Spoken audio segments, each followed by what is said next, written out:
परम श्रद्धे परम पूज्य सतगुरु साहिब बाबा जय गुरुदेव दयाल जी महाराज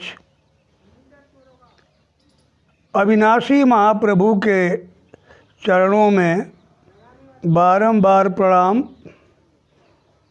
सभी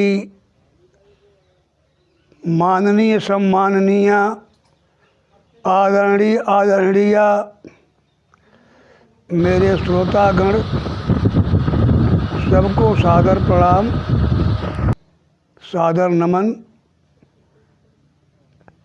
आपका जीवन मंगलमय हो, सकुशल स्वस्थ सानंदमय हो, इसकी शुभकामना के साथ आज हम आपके बीच प्रभु क्या है, उसका स्वरूप क्या है, वह किसको मिलता है और कैसे मिलता है और किसके माध्यम से मिलता है, इस विषय पर हम कुछ संक्षेप में वर्णन करना चाहेंगे। यह सब स्वीकार करते हैं कि परमात्मा का अस्तित्व है, उसकी शक्ति से ही सारी सृष्टि का संचालन हो रहा है। जिसने सूरज चाँद बनाया, जिसने तारों को चमकाया, जिसने फूलों को महकाया, वह प्रभु कौन है, कहाँ रहता है और उसकी रचना व्यवस्था कैसे चलती है, इस बिंदु पर जिज्ञासा का उठना स्वाभाविक है और हम उसके बारे में चिंतन करते हैं। भक्ति का प्रचार प्रसार, प्रभु चिंतन बंदन नमन के कार्यक्रम चारों ओर हो रहे हैं, लेकिन हम उसके वास्तविक स्वरूप को जान नहीं पाते हैं। इसलिए हम सच्ची पूजा इबादत प्रेयर उसका कर नहीं पा रहे हैं, इसलिए वांछित फल नहीं मिल रहा है।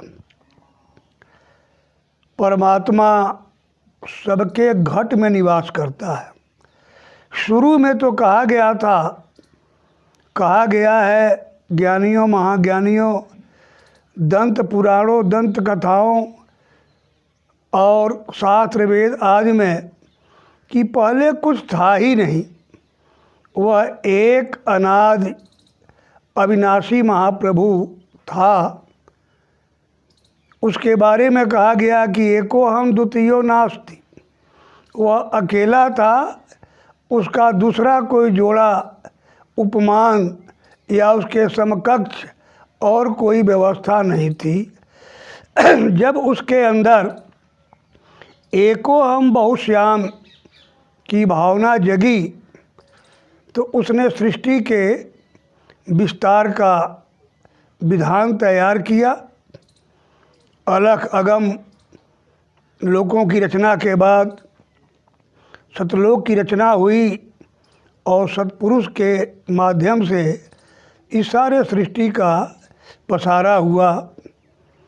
वह एक महाचैतन्य शक्ति है, परम प्रकाशमय है। वह एक परम प्रकाशमय, परम आनंदमय, सर्वज्ञ, सर्वशक्तिमान पूर्ण परमेश्वर है, जिसके याद करने, जिसके नाम का सुमिरन करने से ही हृदय की अज्ञानता मिट जाती है, आनंद मिल जाता है और प्रकाश छा जाता है। वह शक्ति क्या है, इसके बारे में महापुरुषों की वाणी आई है कि शब्द की धरती, शब्द आकाश, शब्द शब्द भयो परगाश, सगली सृष्टि शब्द के पाछे और नानक शब्द घटाघट आछे। नानक देव जी महाराज ने कहा कि सारी सृष्टि शब्द के सामर्थ्य से ये तैयार हुई है। In the beginning was world, आदि में शब्द ही था और वह शब्द ही सत्य था। सत्य ही परमात्मा था, परमात्मा ही शब्द था, इसलिए शब्द ही परमात्मा और परमात्मा ही शब्द। शब्द से ही प्रकाश है और प्रकाश में ही शब्द है। दोनों एक दूसरे में अन्योन्याश्रित हैं। उसके लिए संस्कृत का एक शब्द धातु रूप गृह धातु से प्रातिपदिक क्रिया करने पर गुरु शब्द निकलता है, जिसका अर्थ है कि जहाँ से शब्द निकलता हो, जो शब्द बोलता हो, शब्द का प्रचार प्रसार करता हो, आवाज़ देता हो, उस केंद्र या उस शक्ति का नाम गुरु है। और दिवधात के प्रातिपदिक क्रिया करने पर प्रकाश होता है, जिसको हम साउंड एंड लाइट, शब्द और प्रकाश के साथ गुरुदेव शक्ति कह सकते हैं। ये सारे संबोधन वर्णात्मक हैं। उसके बारे में उपनिषद में आया है कि वह पहले अकेला था और उसके पास सब प्रकार की सामर्थ्य थी। एको देवः सर्वभूतेषु गूढः सर्वव्यापी सर्वभूतान्तरात्मा कर्माध्यक्षः सर्वभूताधिवासः साक्षी चेता केवलो निर्गुणश्च।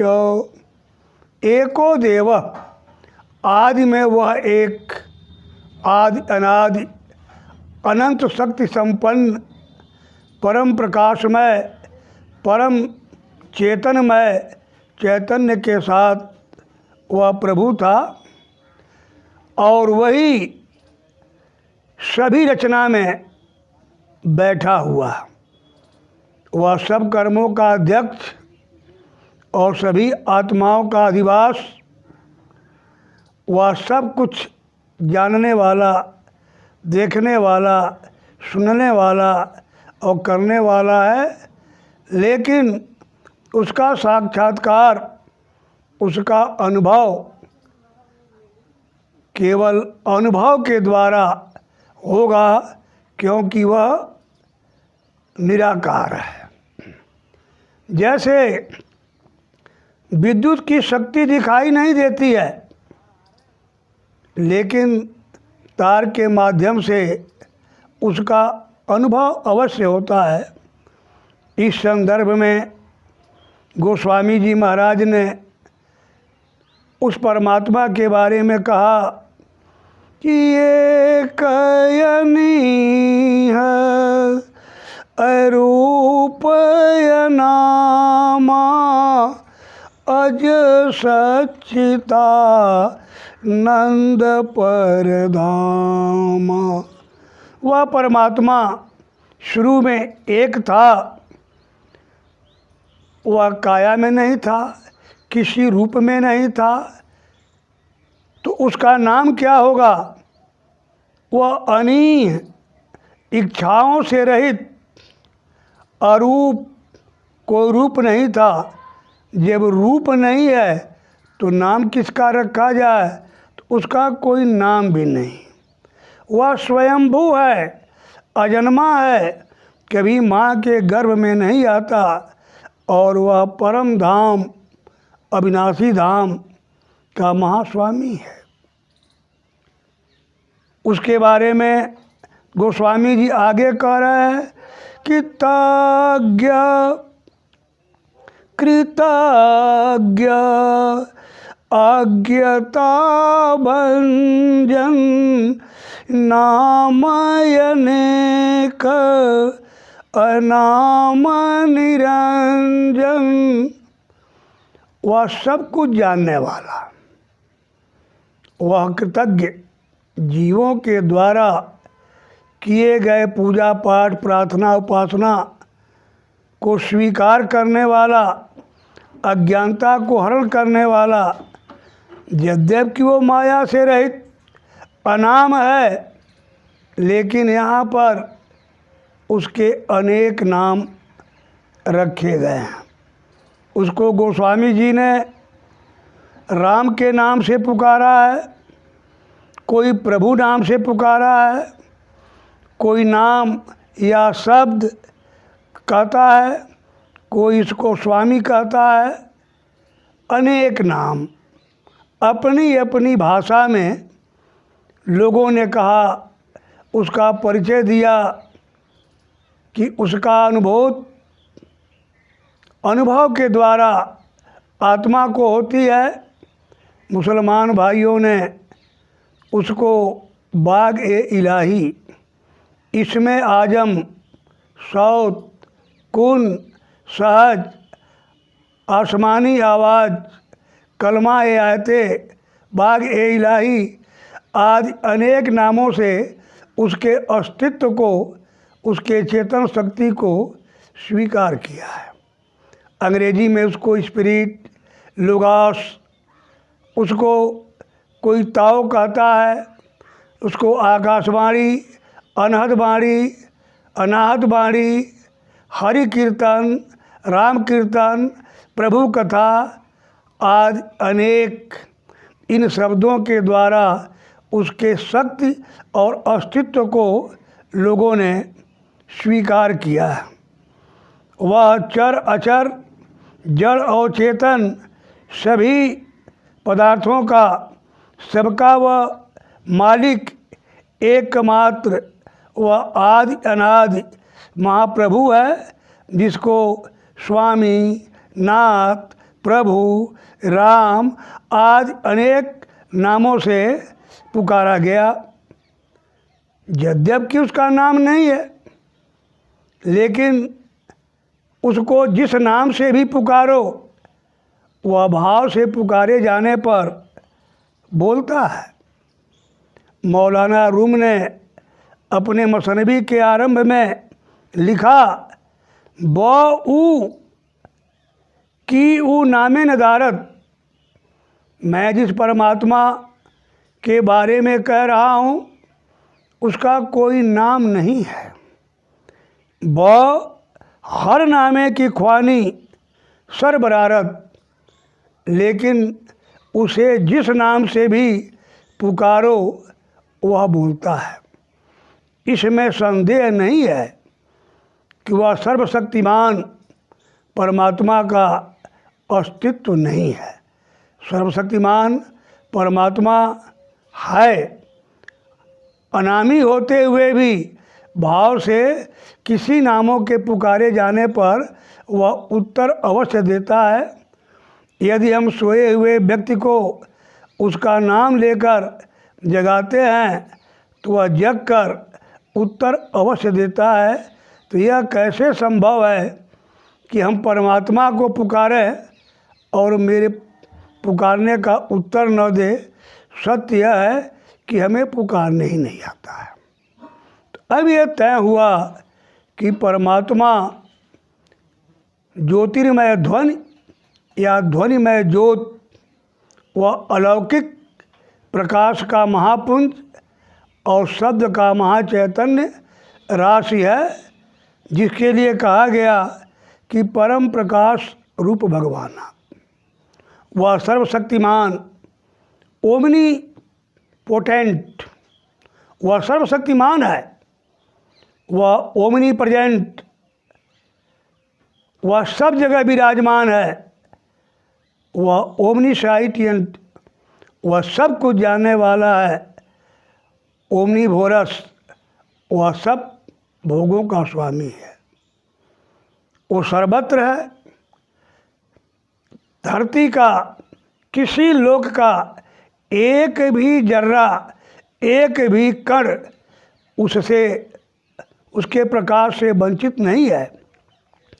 उसके ज्योतिर्मय ध्वनि या अलौकिक ध्वनिमय ज्योत के चुंबकीय पावर में, जिसको शब्द को हमने गुरु से भी संबोधित किया, उस गुरुत्वाकर्षण शक्ति के आधार पर सारी सृष्टि एक दूसरे से चुंबकीय शक्ति द्वारा, शब्द की शक्ति द्वारा बंधकर अपना निरंतर काम कर रही है। और ये काम हो रहा है। वह प्रभु हर घट में, हर जीव के शरीर के स्वरूप में ही विराजमान है और वह उसी में मिला हुआ है। कोई रचना ऐसी नहीं जिसमें उसका भास न हो। मनुष्यों ने कहा, तमेव भासेन भासत सर्व सृष्टि। हे प्रभु, आपके ही भास से सारी सृष्टि भाषित है और प्रकाशित है। वह प्रभु हमको कहाँ मिलेगा? हमारे लिए उसका मुख्यालय स्थान कहाँ है? तो सभी महात्माओं का एक मत और एक राय, एक विचार है कि वह घट घट का वासी हर घट में निवास करता है। मनुष्य के दोनों आँखों के मध्य पीछे भाग में, पर्दे के पीछे वह बैठा है।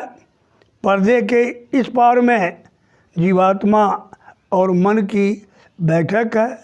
तो जब वह मेरे घट में है, तो हम जब तक उसको घट में नहीं खोजेंगे, वह हमें बाहर नहीं मिलेगा, क्योंकि वह बाहर अपने चुंबकीय शक्ति, भास और प्रकाश के द्वारा उसमें विलीन है।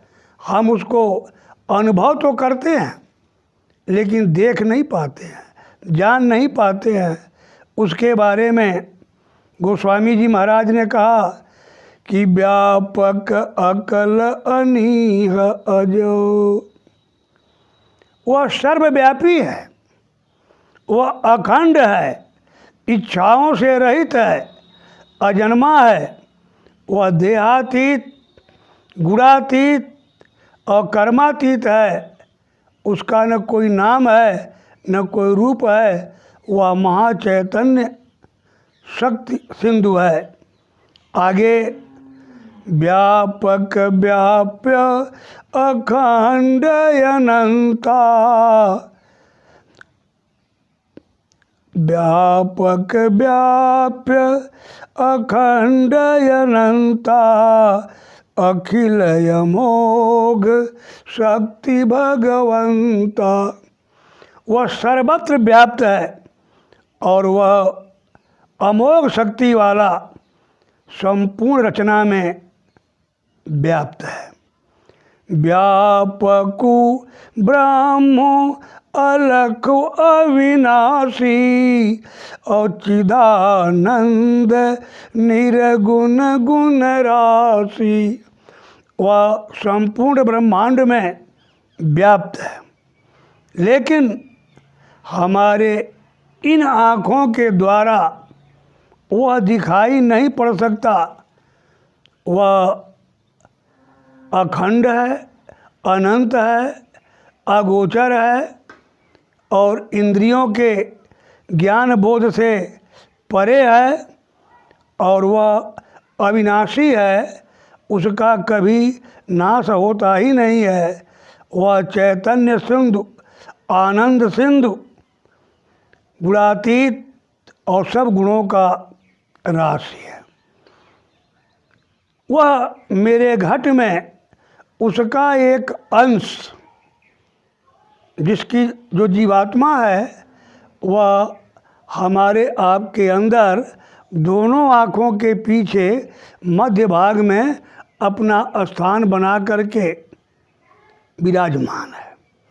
तो अब वस्तु कहीं है, हम ढूंढते कहीं हैं, खोजते कहीं हैं, तो वह मिले कैसे?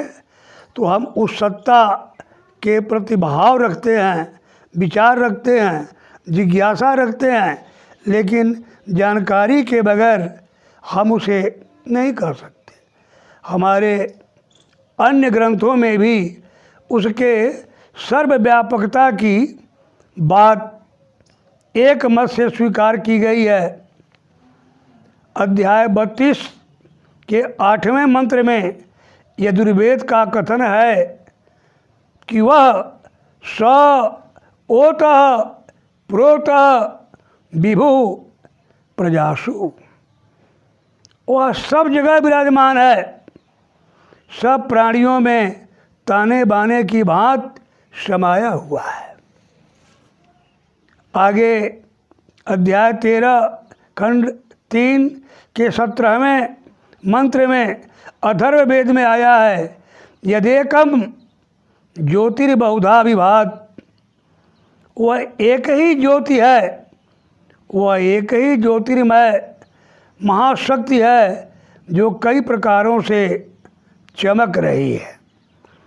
यजुर्वेद के 32वें अध्याय के 4थे मंत्र में पुनः कहा गया कि प्रत्यंग जनास्ति तिष्ठत सर्वतोमुख, उसका मुंह हर ओर है, वह सामने खड़ा है और कई रूपों में प्रकट हो रहा है।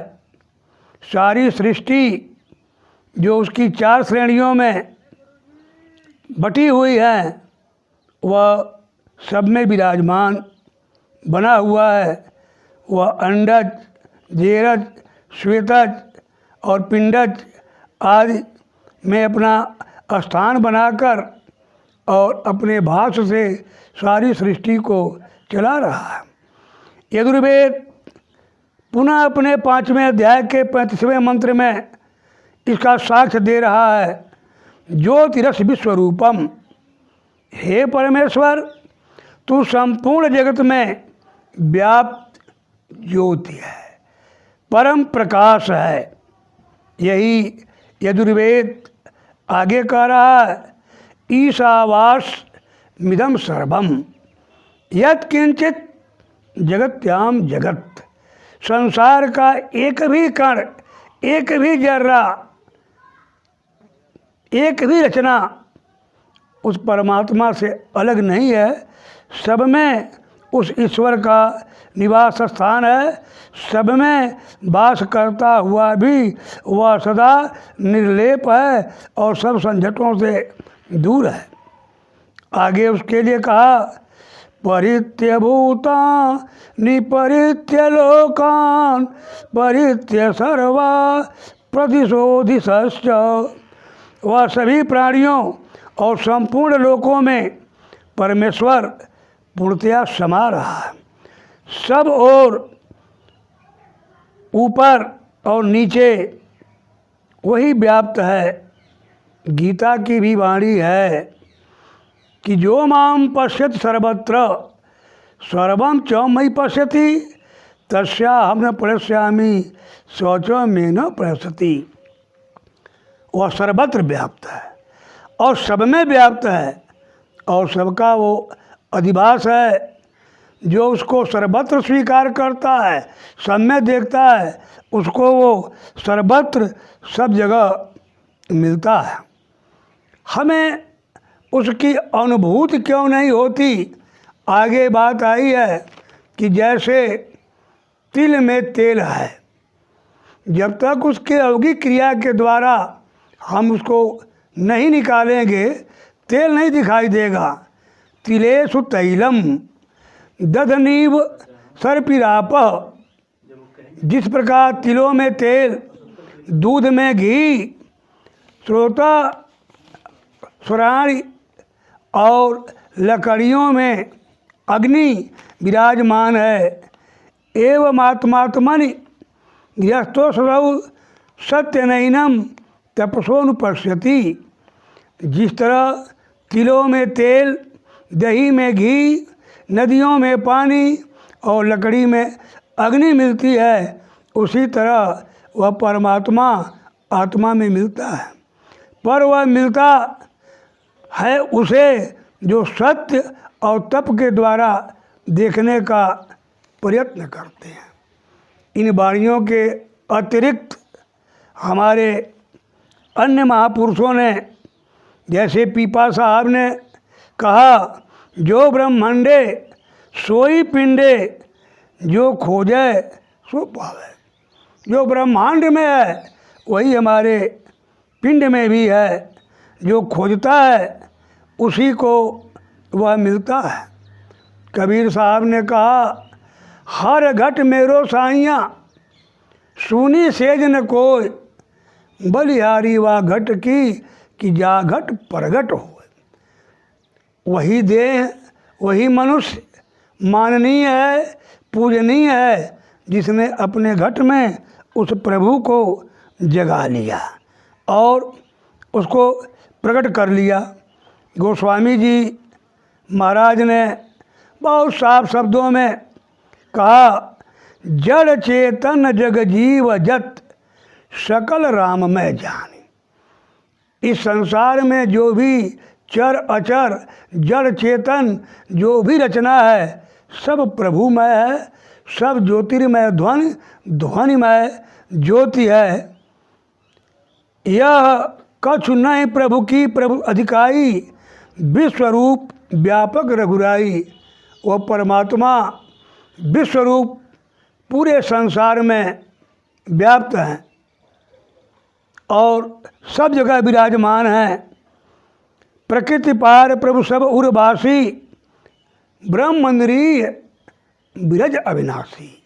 वह अविनाशी प्रभु सबके हृदय में विराजमान।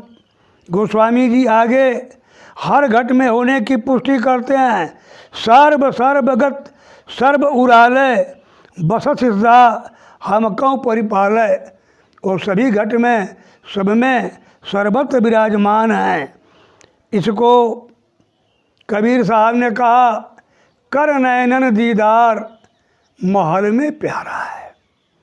राधा स्वामी ने कहा, खोज री पिया को निज घट में। सब दादू साहब कहते हैं कि सब घट में गोविंद है, संग रहे हरि पास, कस्तूरी मृग में बसे, सूंघत डोले घास। तो वह परमात्मा हमारे घट में है। दोनों आँखों के पीछे मध्य भाग में पर्दे के उस पार परमात्मा विराजमान है, इस पार हमारी जीवात्मा और मन की बैठक है। जब हम जीवात्मा के घाट पर, उस स्थान पर उस प्रभु की साधना उपासना करेंगे तब जा कर के हम होंगे। सभी ग्रंथों में आया, एको सत बहुधा बहुत विप्रा बहुधा बदंत। सत्य एक है, प्रभु एक है, लेकिन ज्ञानियों ने उसको अनेक नामों से पुकारा। गुरु नानक साहिब ने उसे वाहे गुरु कहा, शिवदयाल स्वामी जी ने उसको राधा स्वामी कहा, गोस्वामी जी ने उन्हें राम कहा, बाबा जय गुरुदेव जी महाराज ने उसको जय गुरुदेव कहा। यद्यपि अनाम होने के अलावा हम जिस नाम से भी उसे पुकारते हैं वो बोलता है। हरि के 1000 नाम, कोटि नाम केशव के, विष्णु सहत नाम, अनंत नाम राम के। ये सब सिफाती नाम हम लोगों के द्वारा रखा हुआ उस प्रभु की उपासना के लिए है। मूलतः वह अनामी महाप्रभु हमारे आपके घट में विराजमान है और वह इन दृष्टि से, इन आँखों के द्वारा न दिखाई पड़ता है, न इस कान के द्वारा सुनाई पड़ता है। वह दिव्य आँख और दिव्य कान के द्वारा ही दिखाई और सुनाई देता है। जब इस दिव्य ज्ञान का गुरु हमको मिल जाए, रास्ता बताए, उसके मुताबिक हम उसकी साधना करें तो अब प्रभु हमको हमारे घट में मिलेगा, वो अन्यत्र बाहर नहीं मिलेगा।